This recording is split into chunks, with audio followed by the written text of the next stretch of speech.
Um, our second presenter, Taraneh Wilkinson from University of Cincinnati. Taraneh received her doctorate in religious pluralism from Georgetown University, where she examined conversations across Christian and Muslim perspectives on interreligious dialogue and the comparative study of religion. She is the author of Dialectical Encounters, Turkish Muslim Thought and Dialogue, published by Edinburgh University Press in 2019. From 2018 to 2019, she was an international postdoctoral fellow at FSCIRE in Bologna, Italy, where she pursued further research on attitudes regarding interreligious dialogue and comparative religion in the context of Turkish Islam. She is now pursuing her second doctorate in philosophy of science at the University of Cincinnati, with focus on philosophy of mind and philosophy of psychology. Her active research interests include philosophy of religion, world philosophy, applications of colonial critiques to informal science education, critical phenomenology, and eco-psychology. She's currently junior co-chair of the Schleiermacher unit at the American Academy of Religion and serves at in the office of the Philosophy of Science Association. The paper she's presenting today for us is Transformative Love Amid Suffering, a Perspective from Hilmi Ziya Ülken.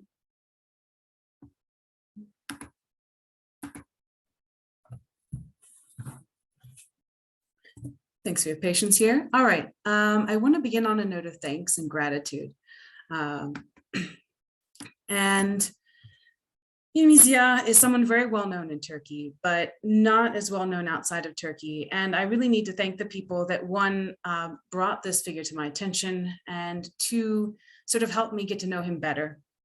And the first person I would like to thank here is Recep Alpyol, who gave me my first copy of this book I'm going to talk about today. I also would like to thank Aydin Topaloğlu, who helped me access Isam in my recent visit to get a bit more background information on his life. And there's some more names, including, just the opportunity to be here, but also especially Oliver Lehman, who was very, very, very helpful in discussing some of my earlier thoughts on monopluralism. So today I'm talking about Hilmi Ziya, or Hilmi Ziya Ülken. So the reason he has two names is because of modernization in Turkey. So when Turkey stopped being sort of the Ottoman Empire, it made a lot of changes to become the Republic of Turkey, one of which was including surnames. I will refer to Hilmi Ziya in his original name, not using his final surname, Ülken, for the sake of simplicity. He lived all throughout the 20th century. And the book I'm talking about today is Aşk Ahlakı, so an ethics of love. Here's the first edition from 1931. You can see his signature right here. I want to take a moment to sort of get you more visually acquainted with this author and his work before kind of going into what I have written for you. An important thing to stress here is that this book was actually a lifetime work. He republished it twice after its initial publication, and I'm going to be reading and translating from the 1971 version, which is this copy right here. Looks exactly like the one I have at home. It's also very much still in reprint, so that's one of the more recent reprints. And basically, it's a staple of a lot of Turkish Muslim thought in the sense of more academic types. So what I'm going to be arguing today is that according to Hilmi Ziya, in his Ethics of Love, love is both what?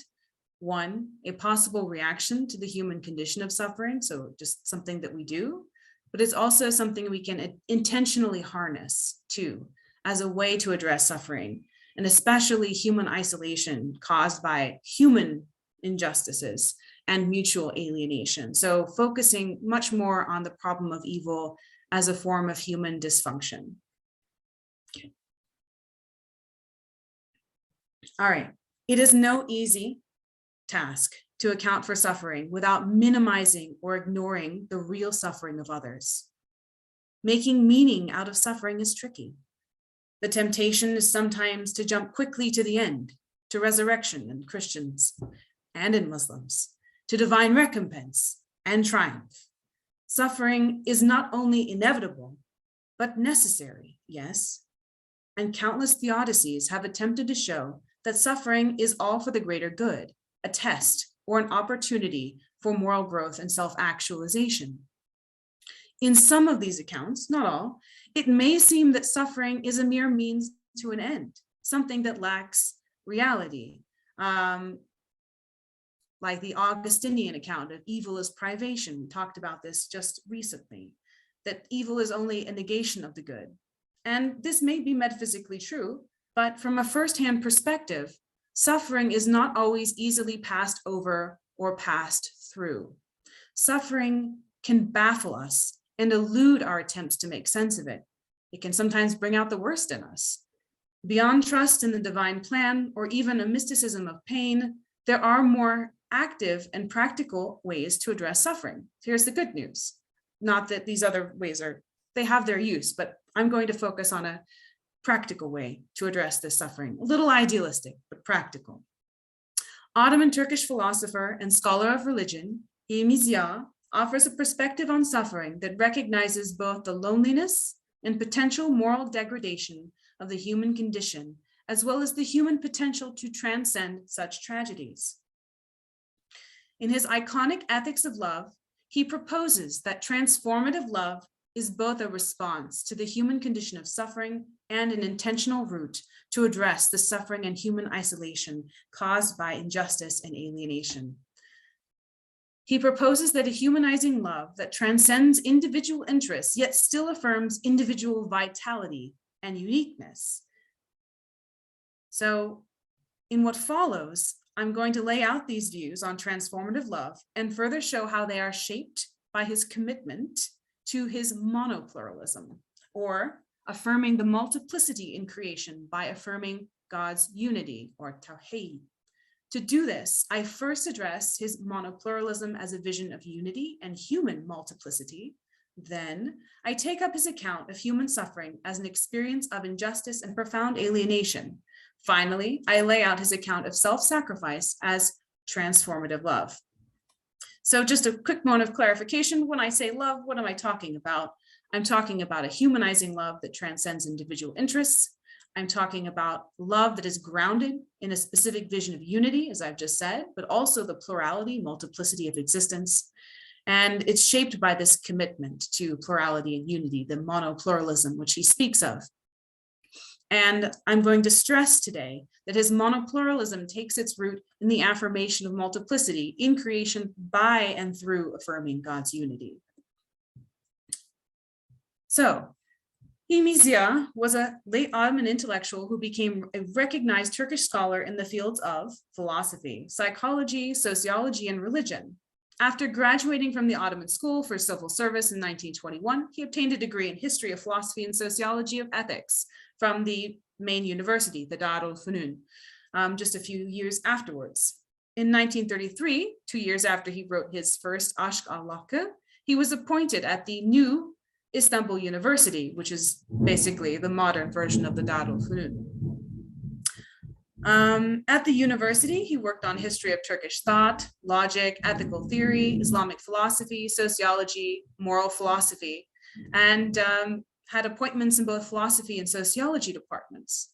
And then when they opened the Ankara University Divinity faculty, he also had an appointment there in 1954.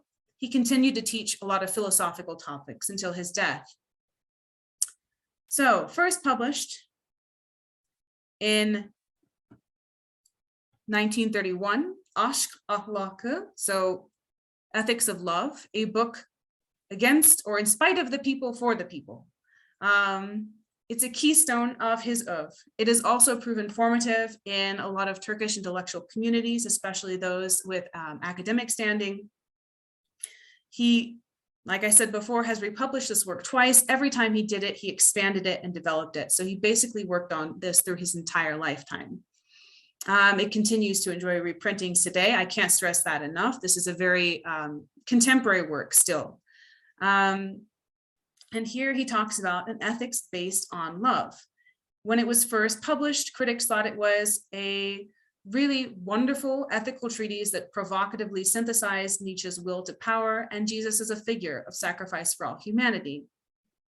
And his goal, his stated goal in this book, and this is something he wrote in English when sort of explaining his work, was his thesis was to reconcile Jesus with Nietzsche. And he's trying to reconcile not just these figures, but idealism and realism, individual with society, the individual human being with all of humanity. And that's the central point in his book. So if you might have noticed, he's not writing it specifically for a religious audience. But again, as I'm stressing, this monopluralism has a particular metaphysic that links back and points back to God's unity. And that's an important part of his entire project, though he's addressing people who may or may not be as interested in these particular matters.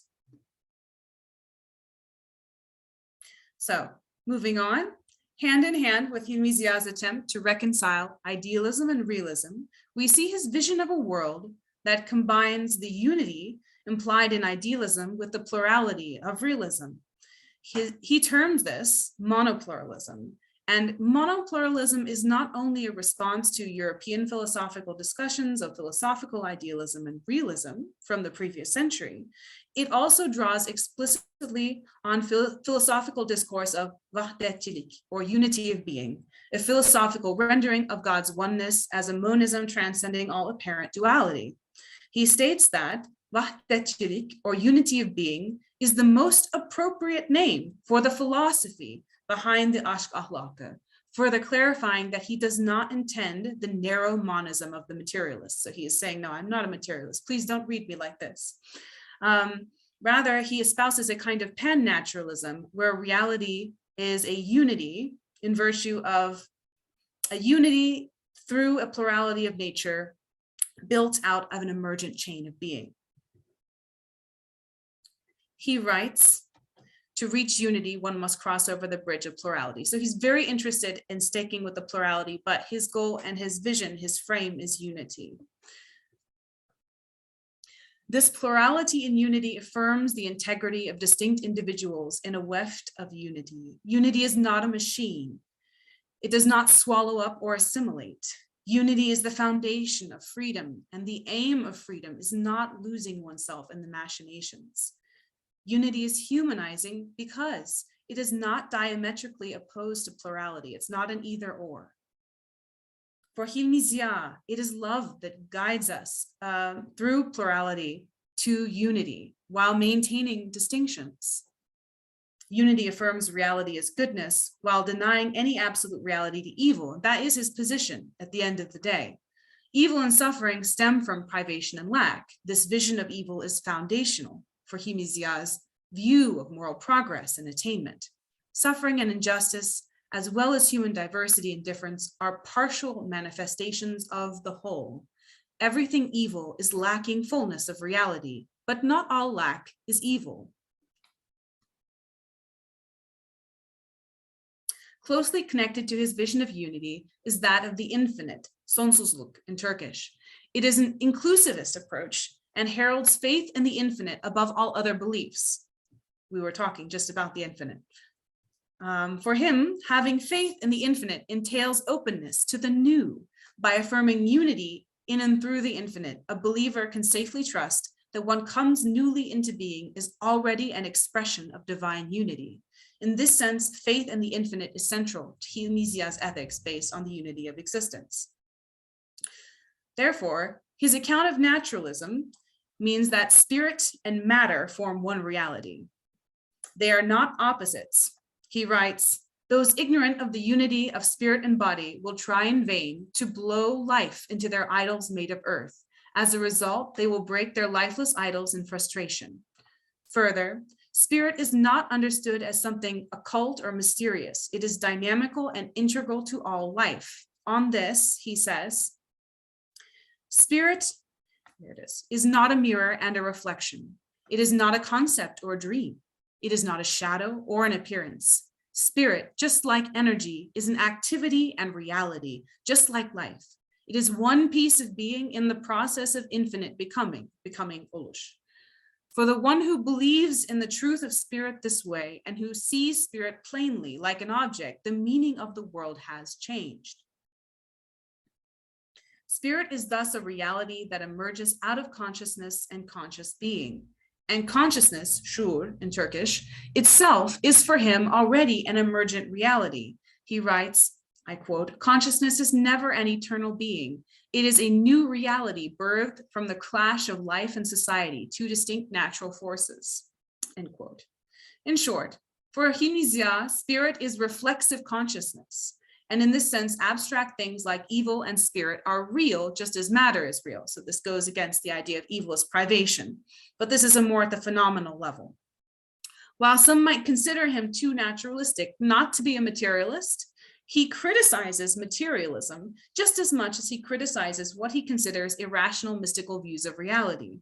For him, materialism stems from an overfocus on material realities, an oversimplification of our experience of the world. The spiritual world, in his view, emerges after and out of the social one. Spiritual and material realities together generate personhood, which is a goal. Personhood, like humanity, are not givens. They are ends in an ongoing process. Hilmi Ziya holds that cultivating love in a non-dualistic manner is key for seeing these things clearly. For him, cultivating love means a cultivation of non-preferential love for humanity, as well as an active choice to seek loving company with other human beings who also seek to perfect the world in love's name. Both of these goals involve a surpassing of the duality between nature and spirit, and to some extent between self and other. With an orator's rhetorical flourish, he calls for his reader to discard all duality and seek only unity. On to the next part, alienation. What does suffering look like for him? One of the strengths, I think, of his ethics of love is its attentiveness to different psychological dimensions of human suffering. He doesn't just pass over that experience, he digs into it. Although he holds an ideal vision of humanity perfected in love and sacrifice, he is also acutely aware of the brokenness and limitedness of humanity in process. Further, he is aware of the reality of isolation and loneliness that accompanies our imperfections and brokenness. Rather than judging this broken reality with condemnation, he addresses it with compassion and psychological insight. He does not divide people into sealed categories of breakers and broken, but he recognizes that human beings do indeed break out of their brokenness. And he asks where the fault lies when the broken break others. And he thinks it's because they have not been shown the light. They've not been given good ethical examples. And others are indeed at fault for not modeling these examples for them. In a moving passage, he paints a harrowing picture of the human experience of alienation and its accompanying cycles of violence. So this is a bit long, but I really want to sort of give a sense of how this is both a philosophical work and a popular one that is trying to reach to the heart. He says, there are china sets standing between souls. Which of you has received an answer from the heart you addressed? When you cried out from your deepest wound, know that your closest friend was listening to other melodies. The voice of the one seeking consolation was scattered on the rocks. The one seeking to open her spirit found damnation. The one who hoped fell into frustration. You live in a blind battle. The one who falls into frustration will stay curled up in herself like a mole.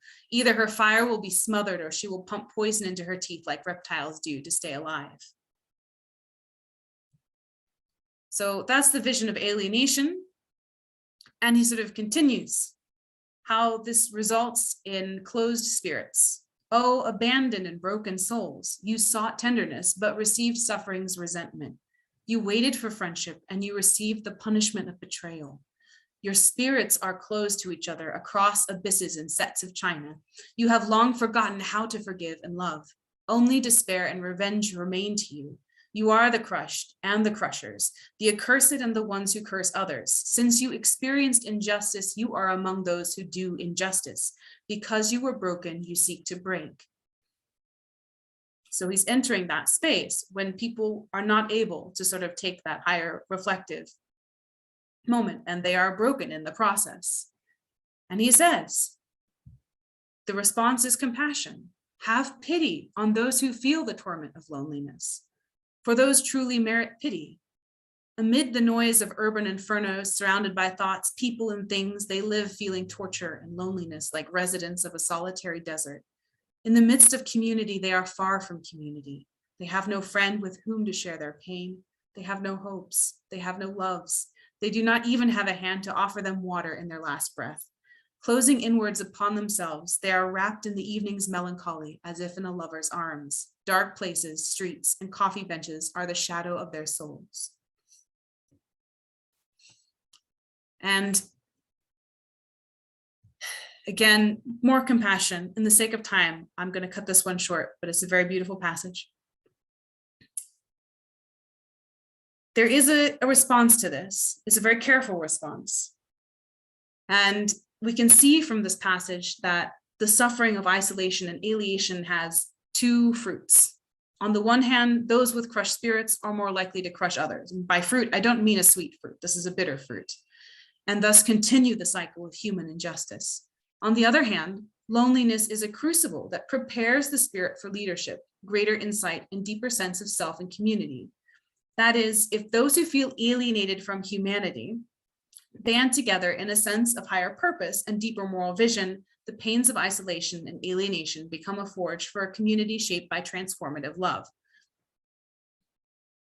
So here at the very end of this quote that I skipped over, he says, surrounded, they remain an individual. They, these people who have sort of moved through this and experienced this and found others in compassion, they are the ones who create communities at the foots of mountains.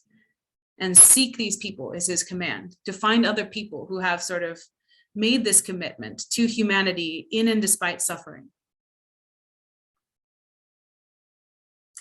So in other words, the way out of the cycle of injustice and suffering for Hilmi Ziya is to join together. And out of a shared experience of loneliness and suffering, we can return compassion and build a community of love.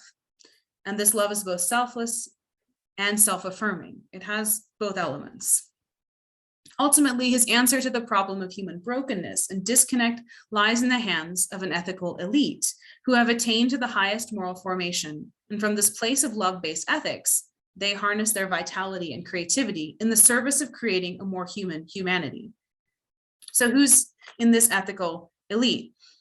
There are the ones who have risen above they are the ones who have got past the lower levels of ethical development to an ethics based on altruistic love and unity. And so he has a 4-tier progression from fear-based ethics to the love-based ethics. The first 3 levels of ethical development are based on lack, whereas the final level is based on a vision of unity and wholeness.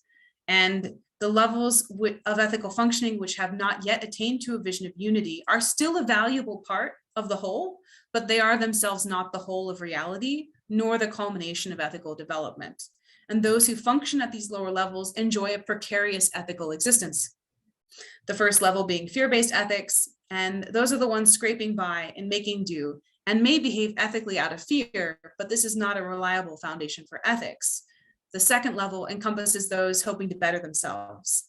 They are the ones aspiring to a higher class status or greater luxury, and may act ethically out of a hope for a better future. But again, this hope, the moment this hope is frustrated, then they lose their ethical grounding. The third level of moral development is founded on a sense of pride. This includes military leaders and great patriots of a ruling class, and they can act ethically out of a sense of pride.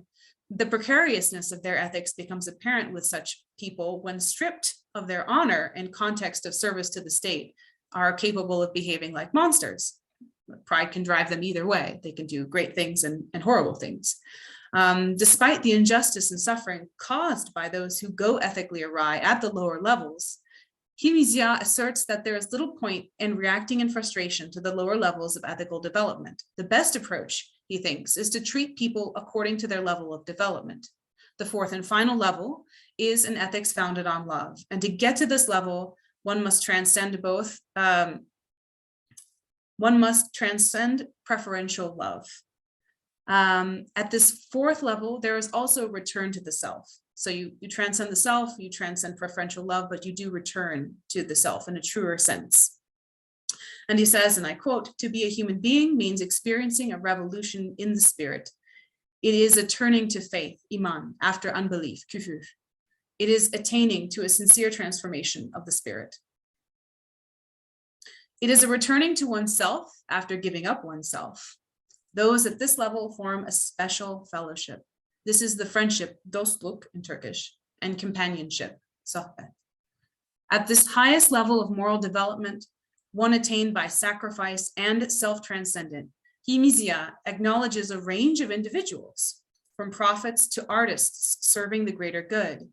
He names prophets, saints, intellectuals, artists, and many other creative types into one common category here at this fourth level. These are his model human beings. What they have in common is a willingness to sacrifice preferential love and their own happiness for love of humanity. However, not all human beings are fully mature.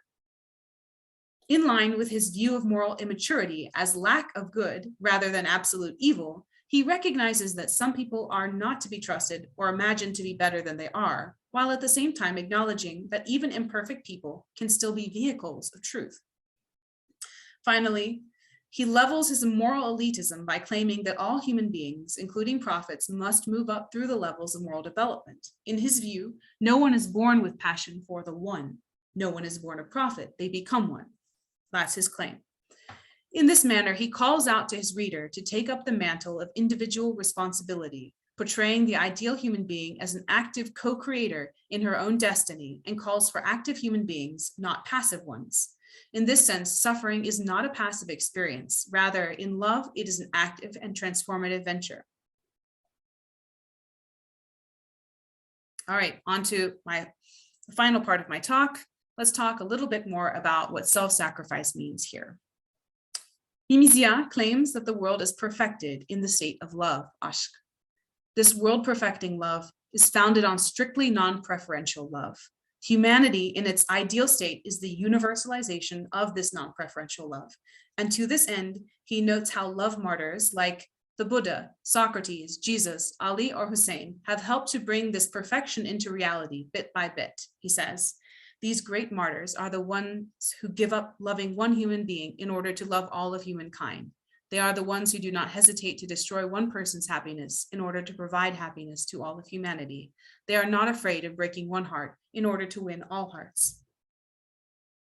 He remains exuberant and confident in the value and efficacy of non-preferential love. For him, love is not a mental illness or primarily about romance. It is the driving force of all humanity. And he says, arguing against his skeptics who think that love is just too idealistic, he's saying, no, I'm really pointing at something. He says, it is a pity those cynics deny love. They see it as an illness. They see it as a delusion. But love is the whole spirit. It is all of life. It is thirsting for nature and the infinite. Again, the infinite. When he says infinite, he is referring to God. If it did not exist, there would be nothing left of civilization. Knowledge is its work. Art is its work. Thought and truth are its doing. But non-preferential love also comes with elements of lack, distance, separation. Indeed, these are the hallmarks of suffering. For him, love is separation, a not yetness. He pairs a willingness to love devoid of unity with an imperative to cultivate love internally, even in absence and isolation, instructing his reader to see love in herself. For seeing love in oneself is also necessary for seeing the world clearly and for attaining spiritual knowledge, irfan. He includes various references to the loving suffering of figures like Hallaj and Jesus, all the while tempering his vision of self-sacrificial love with sobering insights into the self-serving and sometimes brutishly incomplete reality of everyday human beings. So he's saying, yeah, love's the answer, but love will not come without suffering. His view of love is not a bloodless Kantian duty. However, I want to stress this because he stresses this. Contra Kant, he affirms that universal or eternal ethics, the one he's interested in, has to be an ethics of passion. However, this passion must be directed at the right object to properly inform an ethics of love. He writes, and I quote, "Passion does not seek a finite end. It is satisfied in its seeking and lack of satisfaction. Such passion hinges on an idealism grounded in the infinite, a reference to God, and is paired with age-old practical recognition that all finite things eventually disappoint."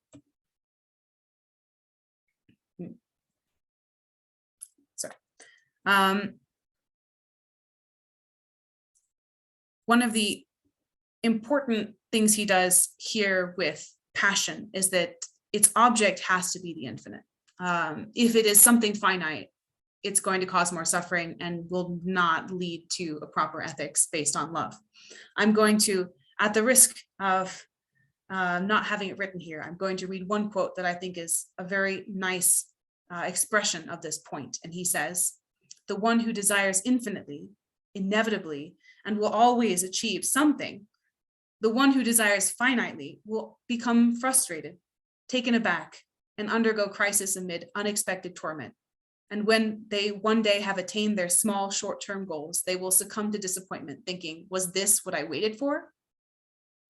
And for this reason, it's very important to see the world as a whole, of unity between matter and spirit, and to focus on the infinite as the object for one's love.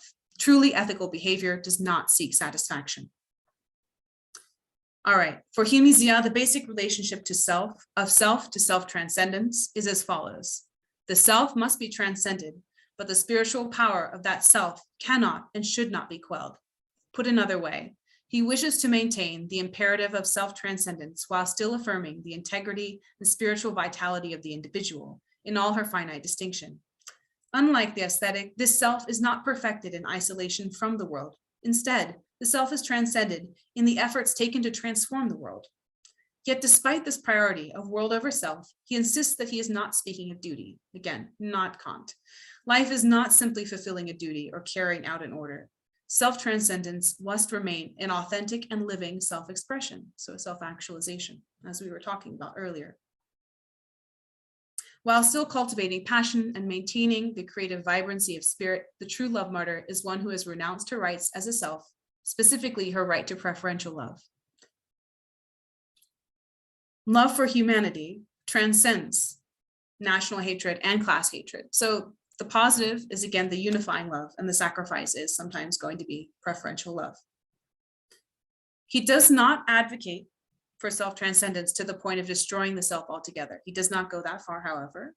In a very practical sense, he asserts that humans need time to relax, rest, to have fun, and to work in a regular fashion, offering a formula for happiness by balancing those three activities in a regulated way. So he has a very practical view there. He even as he affirms the vitality and individual specificity of passion, passion will take us in different places. He does not believe that embracing non-preferential love entails addressing all individuals in the same manner. As we saw with the moral levels of ethical development, he thinks that we should interact with people in different ways accordingly. There is room in his self-sacrifice for discernment amid the continual process of self-examination. And part of that self-examination will involve identifying false passions based on addictions or false preferential loves. The self, in the end, is not destroyed, but the self is like a garden and egotism is weeded out of it. In sum, transcending the self is the way to seeing reality as it is, a unity that transcends all duality. Transcending the self is also the way to move past traps of self-deception, a way through love to realize the unity of self with nature. And while he does occasionally use a turn of phrase like abolish oneself, kendini yok etmek in Turkish, he is not interested in quelling the creative forces of the self, but he's interested rather in harnessing these creative forces by eradicating morally unsound egotism. He wants to keep the passion and the essence of the individual, but take out the egotism. His love-based ethics is therefore not self-punishment, but a seizing and a reaching out towards the infinite. Just as sacrifice and love-based ethics is oriented towards the infinite, it is also active with regards to both agent and world. Hilmi Ziya underscores the active rather than passive side of suffering and sacrifice with the imagery of the cross. He expounds, love of effect for humanity's sake is a love possessed of human beings who accept providential misfortune and sacrifice themselves. A great human being is not only someone who sees the truth and endures suffering of the journey to that truth. A great human being is someone who battles for truth, who puts truth into action, and who takes joy in throwing herself into the fire and being stretched out on the cross for humanity's sake.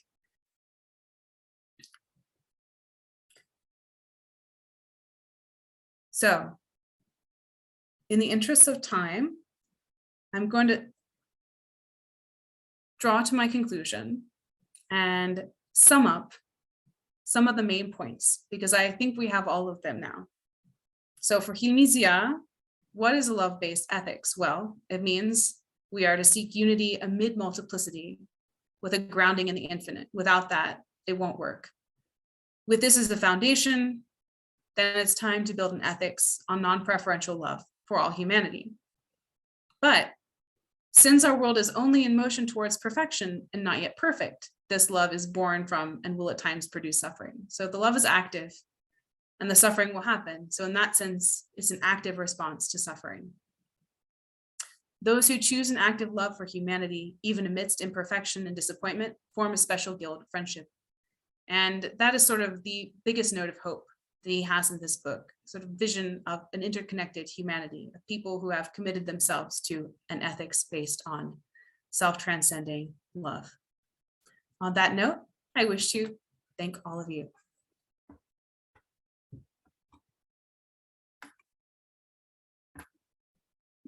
Thank you so much, Taraneh. That was a beautiful presentation.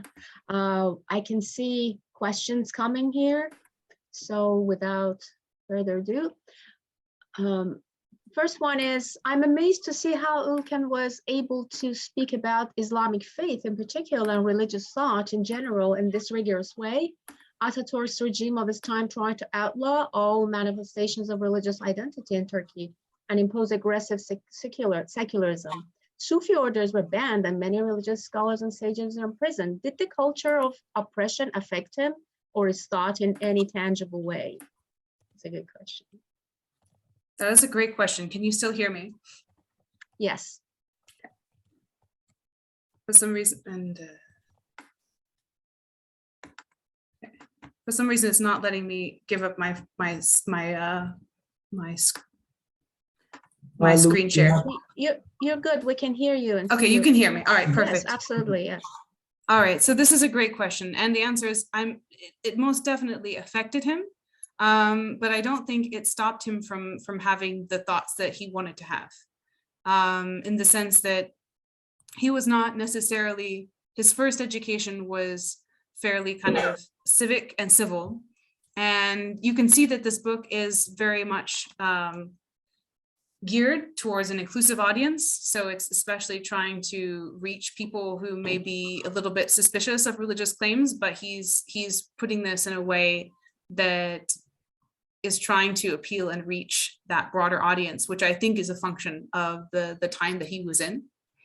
But he himself was very prolific, and because he was also just a scholar who did sort of political philosophy, he did sociology, he did psychology, he did all of these things in addition to Islamic philosophy, logic, that he was also in a position kind of from his own from the kind of scholar he already was anyway. He was in a very nice position to speak through, I think, some of that potential skepticism.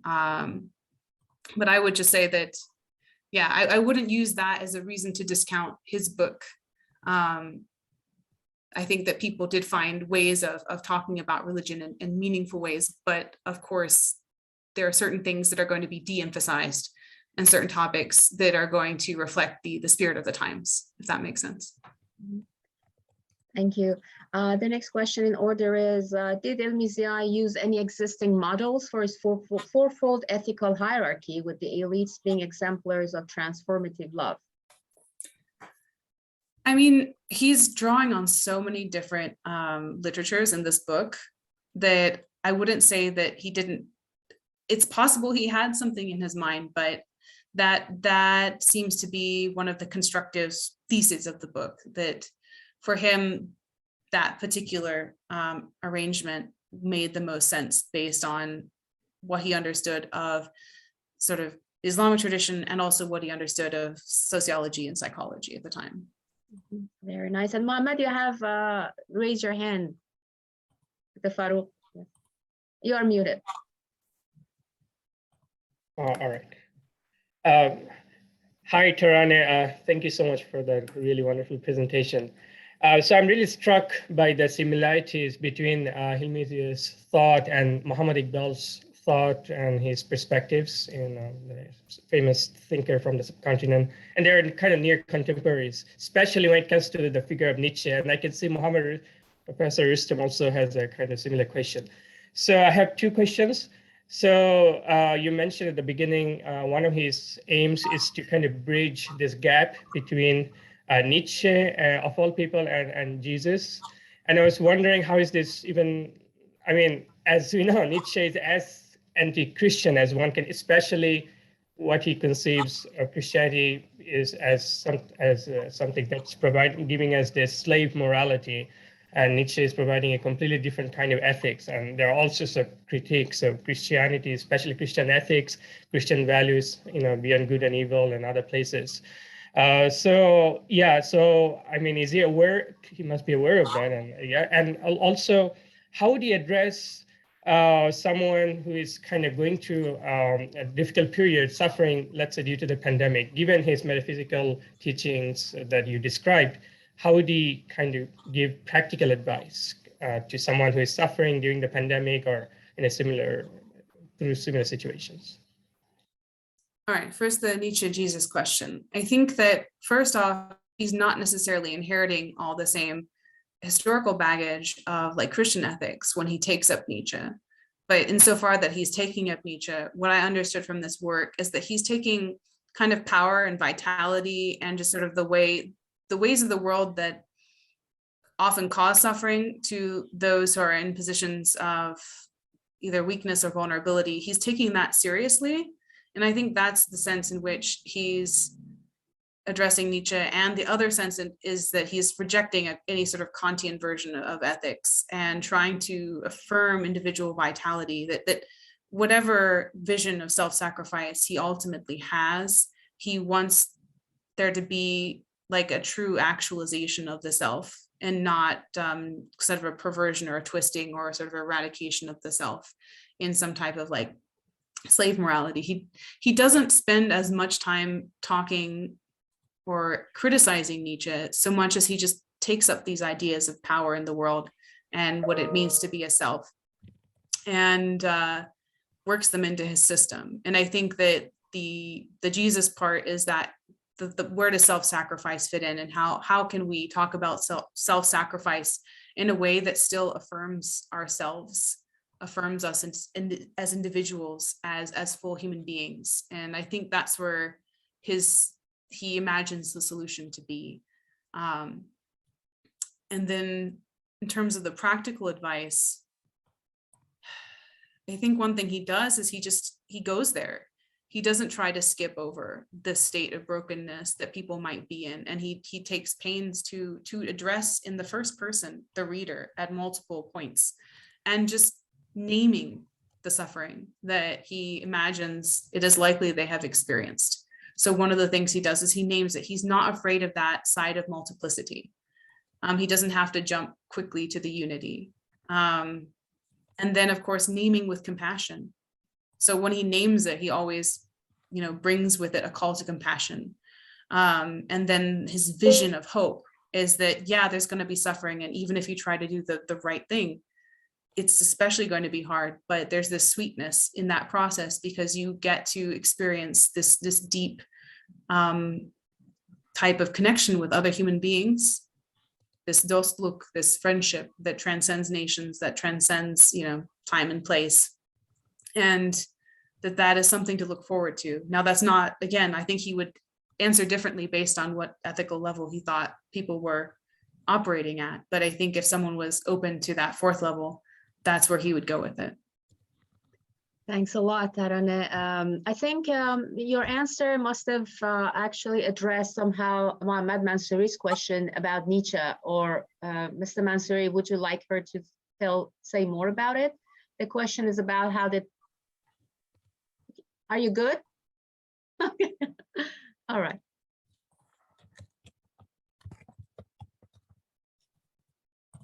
That's okay, that's okay. All right, so yes, he raised his hand.